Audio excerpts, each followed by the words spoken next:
Mheshimiwa Waziri kwa majibu hayo. Waheshimiwa wabunge kutoka Wizara ya Mifugo na Uvuvi. Tunaendelea sasa na Wizara ya Ujenzi. Mheshimiwa Sara Msafiri Ali, mbunge wa Mvomero, aulize swali lake. Mheshimiwa Mwenyekiti, naomba swali langu namba 64 lipate majibu. Majibu ya swali hilo Mheshimiwa Waziri.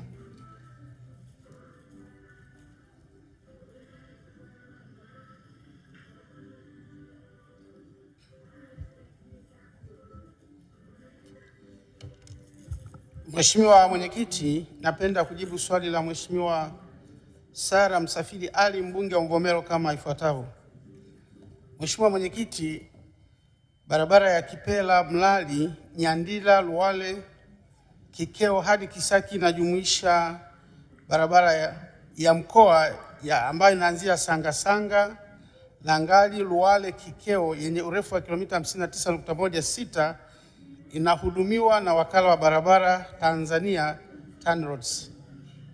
Ili kuhakikisha barabara hiyo inapitika majira yote ya mwaka na kutoa huduma ya usafiri na usafirishaji kwa wananchi, serikali imeendelea kufanya matengenezo mbalimbali, hususan sehemu korofi kwa kuijenga kwa kiwango cha lami na zege, ambapo jumla ya kilomita 13.19 zimejengwa na kukamilika.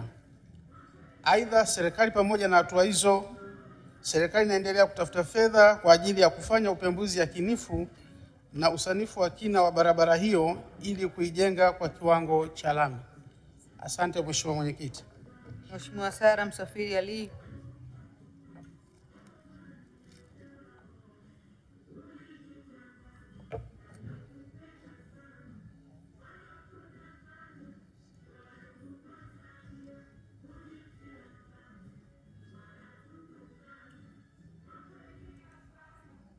Kuna mtu karibu? Asante sana Mheshimiwa Mwenyekiti kwa kunipa nafasi, na nipongeze serikali kwa majibu mazuri. na kwa mipango mizuri ya kuboresha barabara zetu hasa zilizokuwa chini ya TANROADS. Nina maswali mawili ya nyongeza. Mheshimiwa Mwenyekiti, kwa kuwa barabara hii ni barabara ya kimkakati ya kiuchumi ambapo kuna shughuli za kiuchumi za uchimbaji wa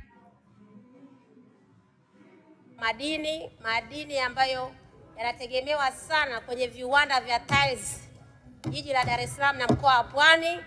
Kuna kituo cha afya kikubwa kinachotegemewa na tarafa mbili ya Mlali na Mgeta, lakini kuna soko kubwa la kisasa pale, na barabara hii imekuwa ikikwamisha shughuli za kiuchumi.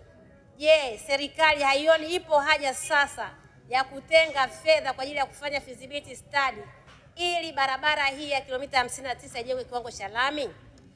Swali la pili, kwa kuwa barabara hii imeenda mpaka ikaunganika na kituo cha Kisaki ambayo ni cha treni ya TAZARA, na wananchi wa tarafa ya Mgeta Mlali ni wazalishaji wakubwa kama nilivyoongea kwenye swali la kwanza, je, serikali haioni kuchelewesha kujenga barabara hii ya kiwango cha lami ni kuwachelewesha wananchi kuboresha shughuli za kiuchumi na kujiongezea kipato? Majibu, Mheshimiwa Waziri. Asante Mheshimiwa Mwenyekiti. Mheshimiwa Mwenyekiti, naomba kujibu maswali mawili ya nyongeza Mheshimiwa mbunge kama ifuatavyo.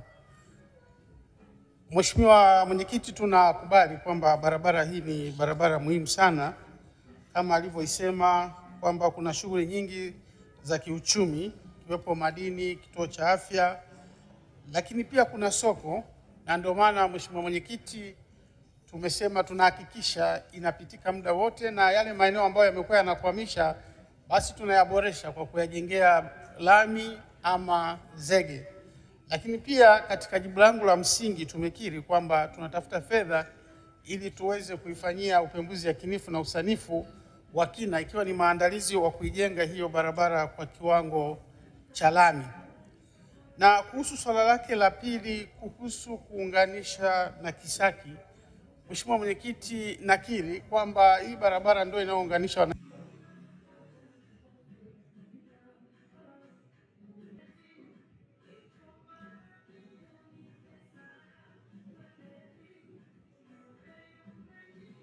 wananchi hao mpaka kituo cha TAZARA cha Kisaki, na ili tuweze kuhakikisha kwamba wakati hatujaijenga kwa kiwango cha lami, lakini barabara yote iweze kupitika kuanzia hapa ambapo inaanzia Sangasanga Kikeo hadi Kisaki. Asante Mheshimiwa Mwenyekiti. Mheshimiwa Edfons Kanoni ajiandae. Mheshimiwa Esther Mdimu na Mheshimiwa Olele Kaita. Nashukuru sana Mheshimiwa Mwenyekiti kwa kunipa nafasi kuuliza swali la nyongeza, lakini pia nishukuru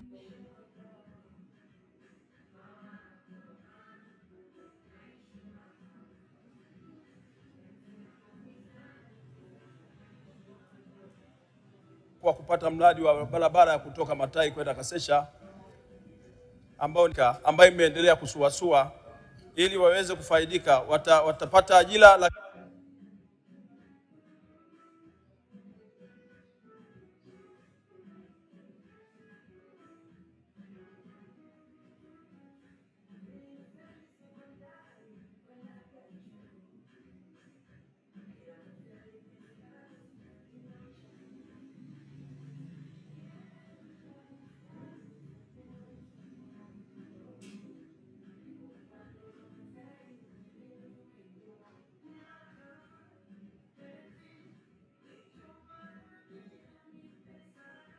lakini tutachochea uchumi, lakini sababu ni moja ya fanya haraka tumeigawa kwa sababu mkandarasi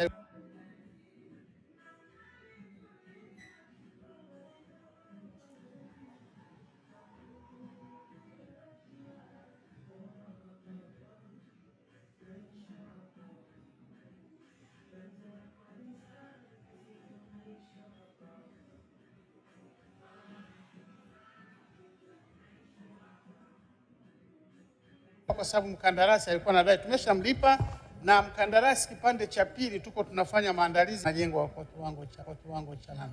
Asante Mheshimiwa Mwenyekiti. Mheshimiwa Esther Mdimu.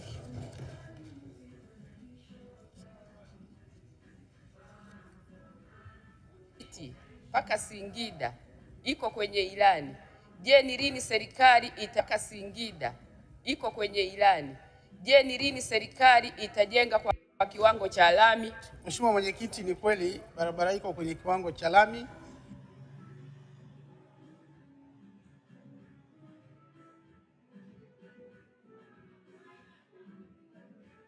Ilikuwa haijakamilishwa usanifu wa mkoa wa Simiyu, na baada ya hapo, Mheshimiwa Mwenyekiti, tutatafuta fedha kwa ajili ya kuanza kuijenga kwa kiwango cha lami. Asante Mheshimiwa Mwenyekiti. Mheshimiwa Ulele Kaita, ajiandae Mheshimiwa Devota Minja.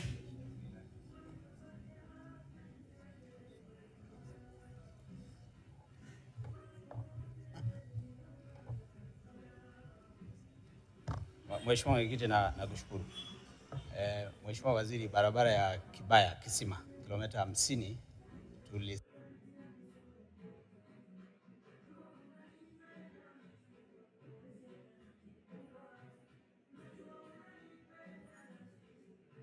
sema mtajenga kwa kiwango cha lami. Sasa kipindi hiki cha mvua wananchi wa Kiteto wame... Asante Mheshimiwa Mwenyekiti. Mheshimiwa Mwenyekiti, nakubaliana na Mheshimiwa mbunge, hii barabara ambayo ni ya kipande cha kutoka Handeni Kiberashi Kibaya kwenda kwa Mtoro kilomita 50 Kibaya Kisima. Mheshimiwa Mwenyekiti, tunachosubiri tu sasa hivi ni kumpa mkandarasi malipo ya awali ili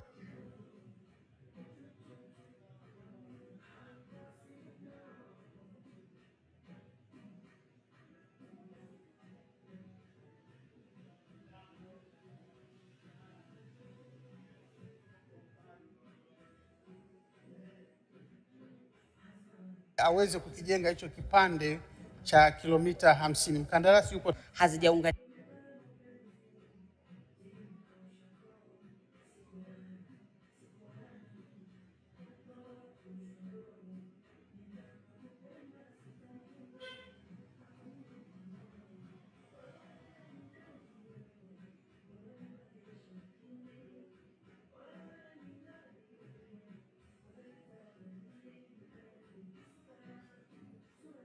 nishwa kwa lami, kwa mfano kata ya Mkundi wa Morogoro. Lakini tu niseme tutawasiliana na wenzetu wa TARURA kwa sababu barabara nyingi za mijini zinasimamiwa na wenzetu wa TAMISEMI kupitia TARURA, lakini tumelichukua kama serikali na tutampa majibu sahihi. Asante Mheshimiwa Mwenyekiti. Tunaendelea na swali la Mheshimiwa Dr. Rita Anespa Kabati, mbunge wa Kilolo. Asante Mheshimiwa Mwenyekiti. Sasa naomba swali namba 65 lipatiwe majibu ya serikali. Majibu ya swali hilo Mheshimiwa Waziri. Asante Mheshimiwa Mwenyekiti. Mheshimiwa Mwenyekiti, napenda kujibu swali la Mheshimiwa Dr. Rita Kabati, mbunge wa Kilolo kama ifuatavyo. Mheshimiwa Mwenyekiti, barabara ya Kilolo Udekwa hadi Ilula ni barabara ya mkoa inayojulikana kwa jina la Kilolo Ipalamwa Watalisoli Ilula yenye urefu wa kilomita 91. Kwa sasa serikali ipo katika hatua za mwisho za manunuzi ya kumpata mhandisi mshauri wa kufanya kazi ya upembuzi yakinifu na usanifu wa kina kwa ajili ya ujenzi kwa kiwango cha lami.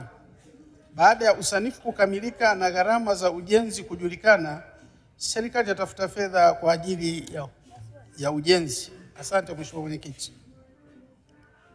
Mheshimiwa Dr. Rita Anespa Kabati. Asante Mheshimiwa Mwenyekiti kwa kunipa nafasi niulize maswali madogo mawili, lakini naomba nipongeze serikali kwa majibu mazuri, lakini pia nipongeze kwa ujenzi wa kiwango cha barabara ya kutoka Ipogolo kwenda Idete.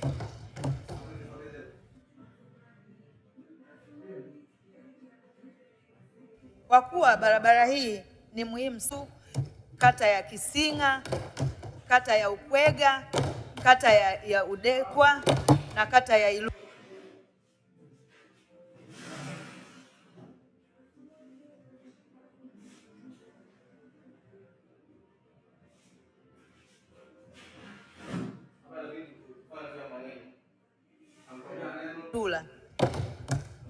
Na daraja hili limeanza kujengwa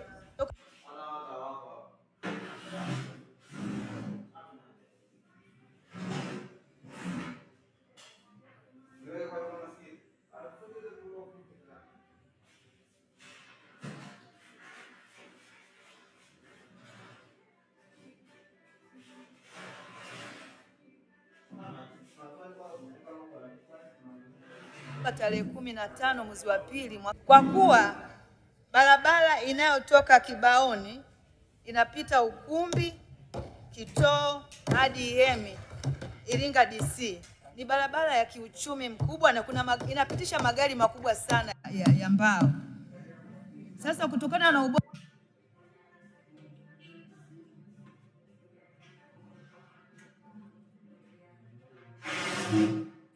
wa barabara hii, magari yamekuwa ya kilolo. Je, ni lini serikali sasa itaona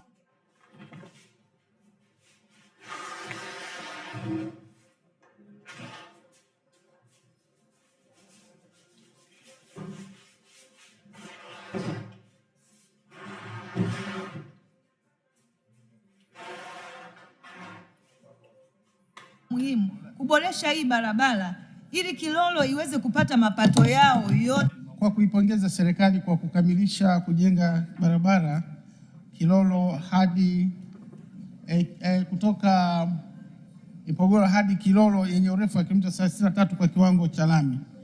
Tunamshukuru sana. Lakini kuhusu swali lake la pili na hasa kuhusu daraja ambalo liko katika barabara aliyouliza, Mheshimiwa Mwenyekiti, ni kweli daraja hili ni muhimu sana kulijenga, ambalo tayari mkandarasi tunaye yuko site, lakini amechukua muda mrefu, lakini mkataba wake Mheshimiwa Mwenyekiti unamtaka kabla ya mwisho wa mwaka huu awe amekamilisha kufanya kazi.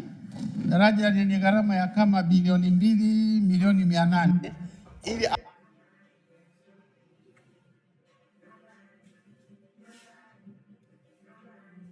aweze kukamilisha na kuondoa adha ambayo inawakabili. Na mimi napenda nimhakikishie Mheshimiwa mbunge kwamba kupitia bunge lako nimwagize meneja wa mkoa wa Iringa ahakikishe kwamba barabara hii inapitika muda wote ili wananchi wasiweze kupata adha. Lakini pia nimhakikishie Mheshimiwa mbunge kwamba ni kweli barabara hizi ambazo ni za changarawe kipindi cha mvua na hasa eneo lake lina mvua nyingi sana zinakuwa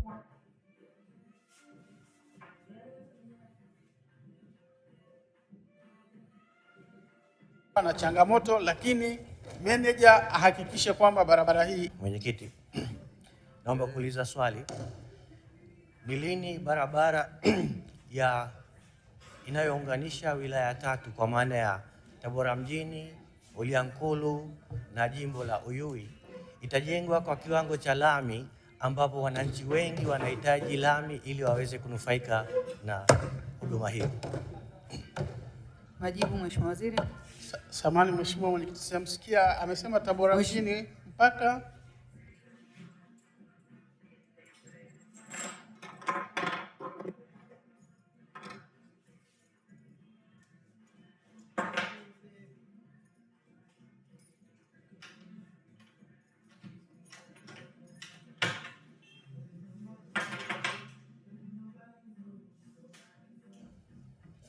barabara inayounganisha.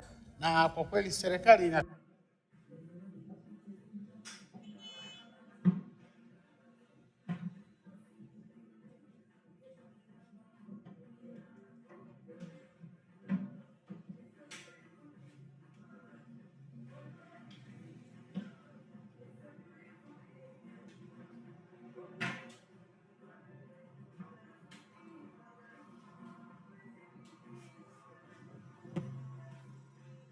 tafuta fedha ili iweze kuijenga, kwa sababu ni kweli barabara. Viongozi wetu wakuu imetolewa kwa wananchi wa jimbo la Mbulu mjini.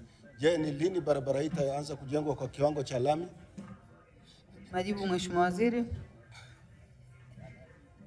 Mheshimiwa Mwenyekiti, labda sijamwelewa vizuri. Ni barabara Mbulu Galbad. Barabara ya Mbui wa Mjerumani Magara Mbulu. Usanifu wake umekamilika kwa miaka miwili, zaidi ya miaka miwili sasa. Na ahadi nyingi za viongozi wa kitaifa zimetolewa kwenye hii barabara. Je, ni lini ujenzi wa barabara hii utaanza kwa kiwango cha lami? Umeipata Mheshimiwa Waziri? Yeah.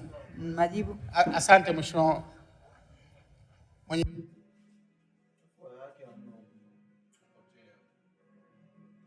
Mheshimiwa Mwenyekiti, ni kweli kwenye miinuko mikali sana, na Mheshimiwa Mwenyekiti, ni kweli maelekezo ya viongozi wetu wa kitaifa wameshatuelekeza tuijenge kwa kiwango cha lami. Tumeshakamilisha usanifu, lakini kitu cha kwanza Mheshimiwa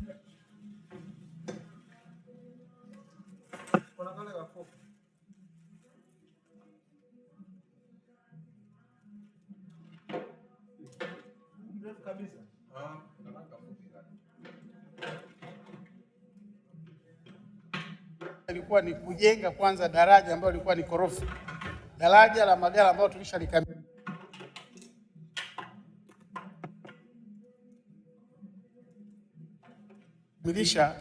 Asante Mheshimiwa Mwenyekiti.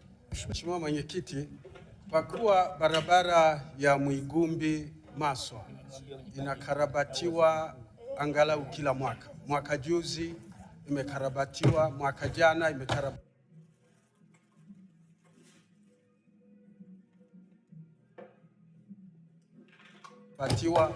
na jumla na kuijenga upya kwa sababu inaonekana haikujengwa kwa ubora unaotakiwa. Majibu Mheshimiwa Waziri. Asante Mheshimiwa Mwenyekiti. Mheshimiwa Mwenyekiti, nikubaliana na Mheshimiwa mbunge na kilichofanyika. Mheshimiwa Waziri wa Ujenzi ameshatoa maelekezo kwa meneja wa TANROADS wa mkoa, lakini pia na meneja makao makuu waweze kwenda wakafanye tathmini na watoe taarifa ya kina ili serikali ione inafanya nini kuhusu hiyo barabara ambayo imekuwa mara kwa mara inafanyiwa matengenezo na wakati ni barabara ambayo haijajengwa muda mrefu. Asante Mheshimiwa Mwenyekiti. Mheshimiwa Dr. Christine Mzava. Asante Mheshimiwa Mwenyekiti kunipa fursa ya kuuliza swali. Barabara ya kutoka Bulige Kahama kupita Mwakitolio Solwa mpaka Salawi ni barabara muhimu sana. Je, ni lini itajengwa kwa kiwango cha lami? Majibu Mheshimiwa Waziri. Asante Mheshimiwa Mwenyekiti. Mheshimiwa Mwenyekiti, hii barabara inajengwa kwa kiwango cha lami kwa awamu. Ni kweli tumejenga kidogo kidogo, lakini tumeshakamilisha usanifu, lakini kwa sasa tunajenga kwa vipande wakati tunatafuta fedha ya kuikamilisha barabara yote. Asante Mheshimiwa Mwenyekiti. Nakushukuru sana Mheshimiwa Waziri kwa majibu hayo kutoka Wizara ya Ujenzi. Tunaendelea Wizara ya Kilimo.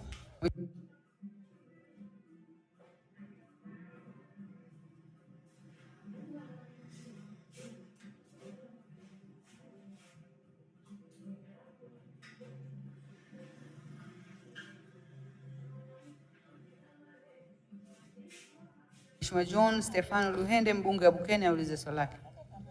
Asante sana Mheshimiwa Mwenyekiti. Serikali kupitia Tume ya Taifa ya Umwagiliaji inaendelea na utekelezaji wa miradi ya umwagiliaji katika maeneo mbalimbali katika mkoa wa Tabora ikiwemo jimbo la Bukene. Kwa mwaka wa fedha 2025/26 jumla ya miradi 8 ya upembuzi yakinifu na usanifu wa kina katika jimbo la Bukene inaendelea, ambapo utekelezaji wa miradi hiyo umefikia wastani wa 39%. Miradi hiyo ni Kahaman Halanga, Mambali, Ikindwa, Malolo, Igombe, Lukui, Nindo na Sigili. Kukamilika kwa upembuzi yakinifu na usanifu wa kina utawezesha serikali kujua gharama halisi kwa ajili ya ujenzi wa mabwawa ya umwagiliaji pamoja na kuimarisha miundombinu ya mashambani ili kuwezesha kufanyika kwa kilimo chenye tija. Mheshimiwa Mwenyekiti, vilevile serikali kupitia Tume ya Taifa ya Umwagiliaji katika mwaka wa fedha 2026/27 imepanga kufanya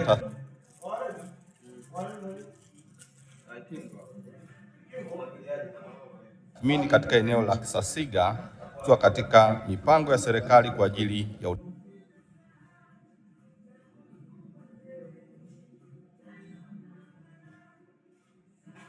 utekelezaji. Mheshimiwa John. Kwanza ni kwamba nataka kuuliza mradi wa umwagiliaji wa kata ya Sigiri, vijiji vya Maragwa na Bulambuka umefikia asilimia 39. Na mradi huu umeanza kujenga tangu 2023. Wastani sasa wa chini ya 10% kila mwaka. ni lini mradi huu mtaweza kukamilisha ili uweze kusaidia wananchi?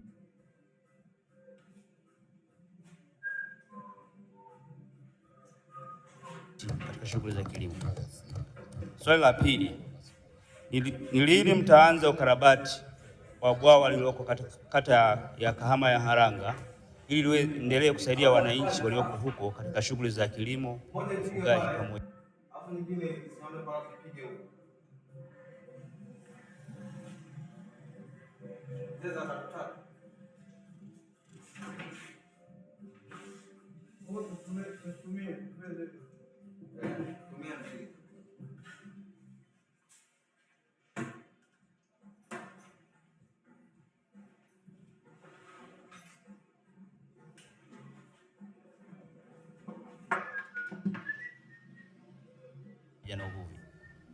Majibu, Mheshimiwa Waziri.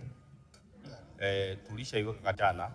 Ni kweli muda ulizidi kwa sababu kulikuwa na changamoto ya kifedha, na sasa hivi Wizara ya Fedha imejikomiti kutoa fedha kila mwezi ambazo zitasaidia. Ulizidi kwa sababu kulikuwa na changamoto ya kifedha, na sasa hivi Wizara ya Fedha imejikomiti kutoa fedha kila mwezi ambazo zitasaidia sisi kuwalipa wale wakandarasi na waweze kukamilisha miradi ile kwa wakati.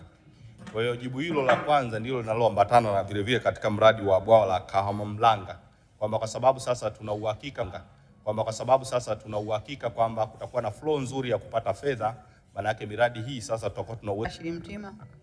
Asante sana Mheshimiwa Mwenyekiti kwa kunipa nafasi na mimi niweze kuuliza swali la nyongeza.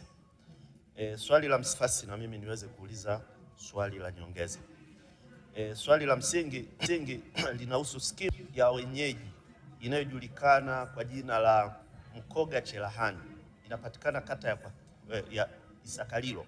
Cherahani inapatikana kata ya Isakalilo.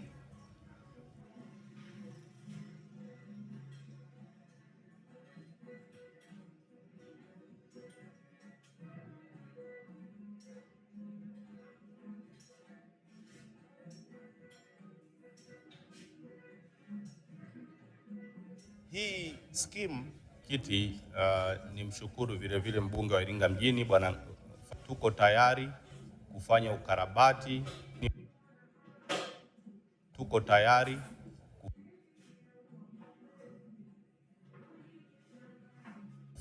Jaffael Fungija. Mheshimiwa Mwenyekiti, naomba kuuliza swali la nyongeza katika sekta hii ya kilimo kama ifuatavyo. Ni lini serikali itakamilisha designing ya mradi wa umwagiliaji eneo la Chikwedu Chipalang'anda na Lipeleng'enye katika ambalo utawezesha wananchi wa vijiji ya Chihanga, Mpilipili, Chiunjira na tarafa ya Mkunya jumla ili kutumia maji ya mto Ruvuma kuweza kumwagilia na kuongeza upato kupitia sekta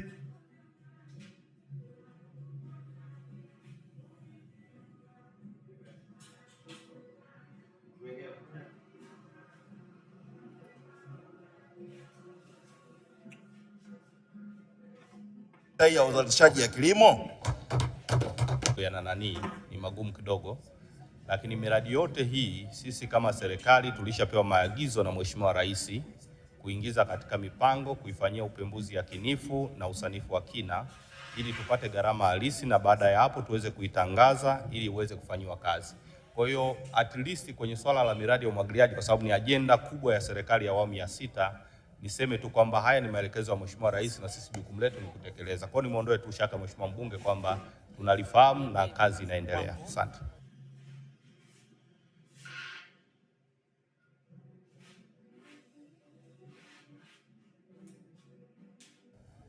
Mheshimiwa Jaffael Fungija, jiandae Mheshimiwa Azza Hamad. Naibu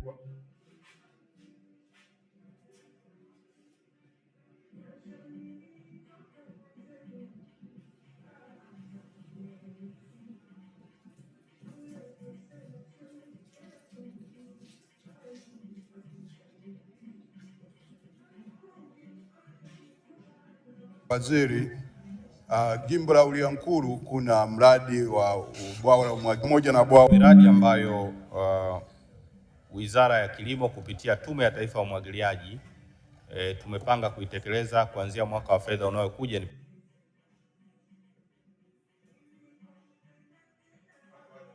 pamoja na ambayo baadhi yamehitaji. Asante Mheshimiwa Mwenyekiti. Mheshimiwa Aza Hamad.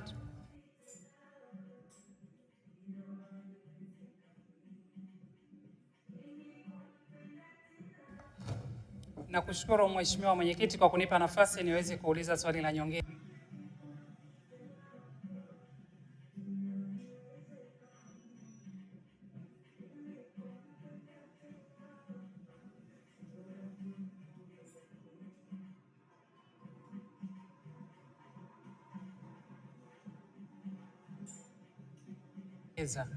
Je, ni lini miradi mingi ya umwagiliaji pata gharama halisi na kujua design za michoro ili tuweze kuitekeleza. Ipo ambayo tumeshatangaza kwa ajili ya kupata wakandarasi na ipo ambayo inaendelea kwa maana wakandarasi wapo kazini. Kwa hiyo ukiwemo huu mradi wa Nasekwe katika jimbo la Itwangi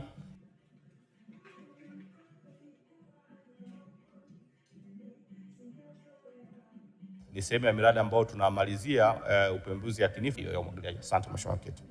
Tunaendelea na swali la Mheshimiwa Lucy Simiria Kombani, mbunge wa viti maalum. Asante sana Mheshimiwa Mwenyekiti. Sasa naomba swali langu nambari 67 lipate majibu ya serikali. Majibu Mheshimiwa Waziri.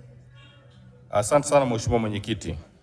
Serikali imeendelea kufanya uwekezaji mkubwa wa miradi ya umwagiliaji katika mkoa wa Morogoro, ambapo katika mwaka wa fedha 2025/26 Tume ya Taifa ya Umwagiliaji inatekeleza jumla ya miradi ya umwagiliaji 65. Miradi inayotekelezwa ni pamoja na ujenzi wa skimu ya Ludewa Kilosa yenye ukubwa wa hekta 2500 ambapo utekelezaji wake umefikia 41% na ujenzi unaendelea. Kukamilika kwa skimu hiyo kutanufaisha wakulima 3384 katika maeneo ya kijiji cha Gongoni, Ludewa Mbuyuni, Ludewa Batini na Peapea. Mheshimiwa Mwenyekiti, Tulokongwa, Itete, Mbalangwe, Solwa Ujamaa na Mvumi ambapo utekelezaji umefikia wastani wa 45% na skimu za umwagiliaji 32 na mabwawa ya umwagiliaji 10 yapo katika hatua ya usanifu kwa zaidi ya 50%. Mheshimiwa Mwenyekiti, aidha serikali kupitia Tume ya Taifa ya Umwagiliaji itaendelea na jitihada za kuboresha miundombinu ya umwagiliaji hususan katika maeneo ya milimani ili kudhibiti upotevu wa maji na kuongeza ufanisi wa matumizi yake pamoja na uzalishaji katika kilimo. Mheshimiwa Lucy Kombani. Asante sana Mheshimiwa Mwenyekiti, na ninashukuru kwa majibu mazuri ya serikali. Swali langu la kwanza la nyongeza. Je, ni serikali itapeleka fedha lini kwa ajili ya skimu za Lupilo, Euga na Minepa? Skimu ambayo hii ya Lupilo tu ikikamilika na uwezo wa kuhudumia hektari 40,000 na hii ya Euga ikikamilika ina uwezo wa kuhudumia hektari 32,000 ambayo ni sawasawa na wakulima 82,000 watanufaika kwenye skimu hizi. Swali langu la pili. Wilaya ya Mvomero hususani kwenye tarafa ya Mgeta ni wakulima na wasambazaji wazuri sana wa mboga mboga pamoja na matunda, lakini wakulima hawa wamekuwa wakitumia njia za kienyeji kama kutumia mianzi ili kupitisha maji kwenye mabomba yao. Je, serikali haioni haja ya kuwaboreshea miundombinu hii? Majibu Mheshimiwa Waziri. Asante sana Mheshimiwa Mwenyekiti. Na mimi nimpongeze Mheshimiwa Lucy Kombani, mbunge wa viti maalum mkoa wa Morogoro kwa maswali yake mawili ya nyongeza ya msingi.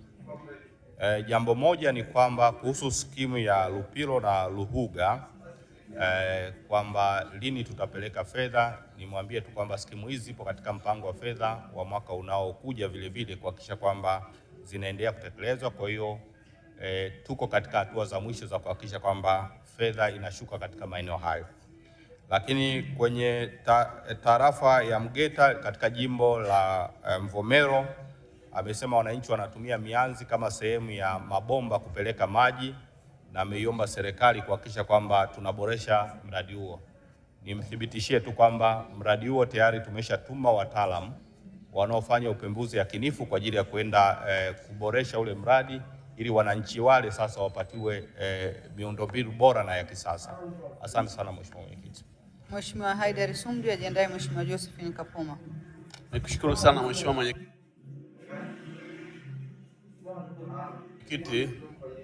Je, nitaka kumuuliza swali Mheshimiwa Naibu Waziri, ni lini sasa? Asante sana Mheshimiwa Mwenyekiti. Skimu ya Kakesi iliyoko katika jimbo la Mpanda mjini tulikuwa tumeshamaliza upembuzi yakinifu na sasa tunakwenda katika hatua ya kutangaza ili kupata mkandarasi na ianze kujengwa. Kwa hiyo nimuondoe shaka, tunaamini katika mwaka wa fedha unaokuja shughuli hiyo itaanza. Asante sana Mheshimiwa Spika. Mheshimiwa Josephine Kapoma. Asante Mheshimiwa Mwenyekiti. Wakazi wa kata ya Boma, Mlimani, Ruhungo wa wilaya Morogoro mjini wamekuwa na mgogoro wa muda mrefu na serikali kwa ajili ya uharibifu wa mazingira. Yes, mpango gani wa kuja na mkakati wa kutoa elimu ya mbinu bora za kilimo zitakazozingatia athari za uhifadhi zitakazozingatia uhifadhi wa mazingira? Asante. Majibu Mheshimiwa Waziri.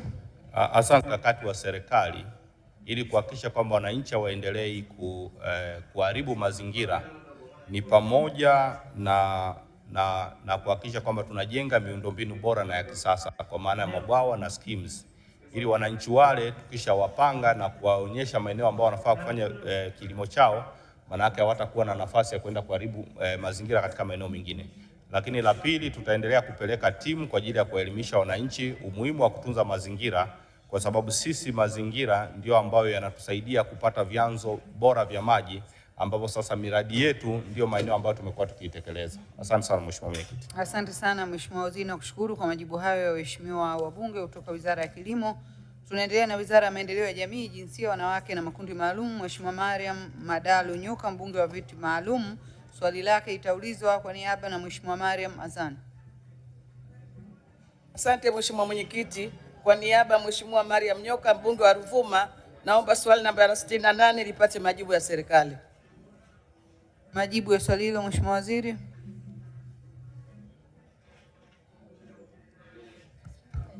Asante Mheshimiwa Mwenyekiti, kwa niaba ya Mheshimiwa Waziri wa Maendeleo ya Jamii, Jinsia na Makundi Maalum,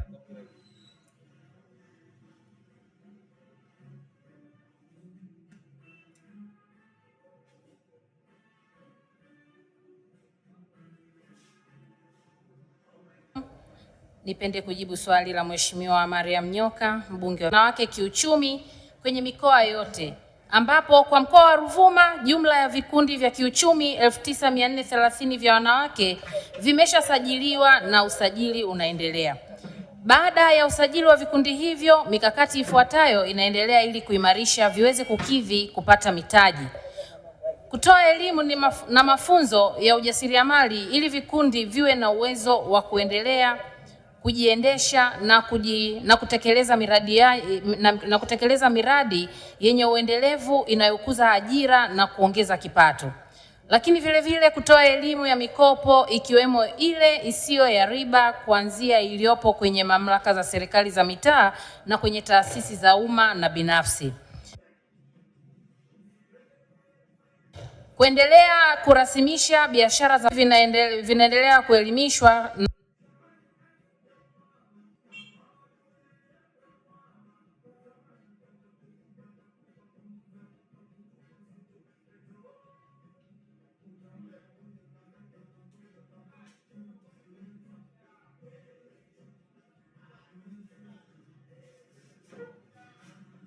na kusajili biashara zao ili zitambulike kisheria, kupata sifa ya kukopeshea. Mwenyekiti, serikali itaendelea kuweka mazingira wezeshi ya ukuaji wa vikundi vya wanawake kiuchumi. Mheshimiwa Mariam Azan. Asante sana Mheshimiwa Mwenyekiti. Ninashukuru kwa majibu mazuri ya serikali. Nina maswali mawili ya nyongeza kwa niaba ya Mheshimiwa Mariam Nyoka. Ni hatua gani zinachukuliwa kuhakikisha wanawake wanapata taarifa sahihi, fursa na mitaji na masoko mkoani Ruvuma? Swali la pili, je, serikali inashirikiana vipi na sekta binafsi au taasisi za kifedha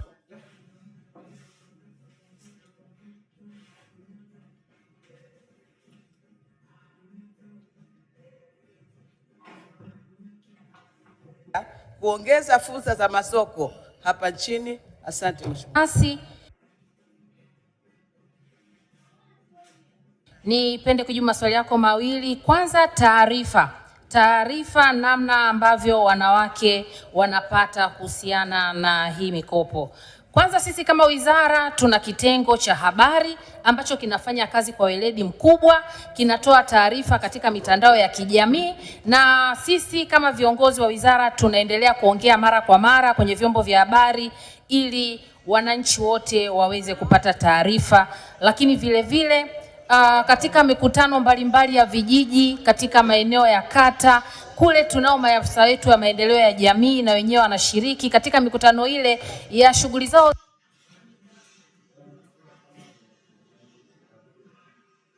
maendeleo ya maeneo yao, lakini na ajenda ya namna ya kupata hii mikoa yote. Mheshimiwa Gwajima amehakikisha yamesimama vizuri, lakini mawilayani, na sasa hivi tunasisitiza hadi kwenye kata majukwaa ya uwezeshaji kiuchumi yaweze kuimarishwa na wanawake wengi waendelee kujitokeza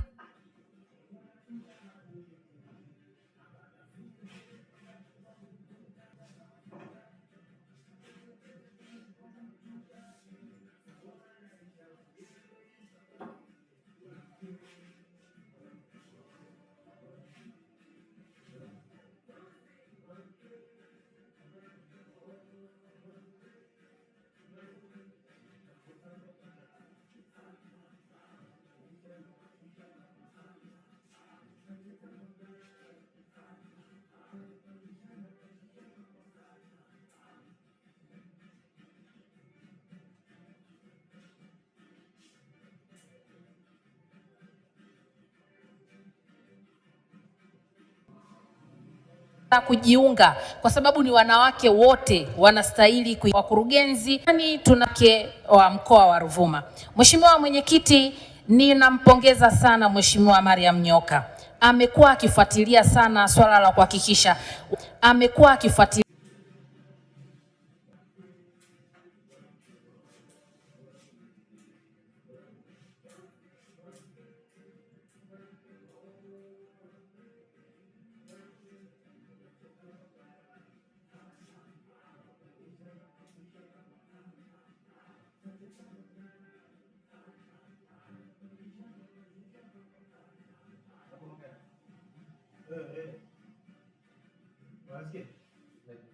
kopo wanapataje sasa masoko ya wanawake ambao ni wajasiriamali wadogo, wakati na wakubwa, wote wanaungana. Kwa hiyo wanabadilishana uzoefu, wanasafiri ndani na nje ya nchi. Kwa hiyo masoko wakina mama wanaendelea kuyapata ndani na nje ya nchi. Hivi karibuni Tanzania Women Chamber of Commerce inaratibu wanawake wajasiriamali Dar es Salaam, Mwanza, lakini tunaona namna makundi ya wanawake yanaendelea kuimarika. Vile vile taasisi kama BRAC pia inaendelea kufanya vizuri. Vile vile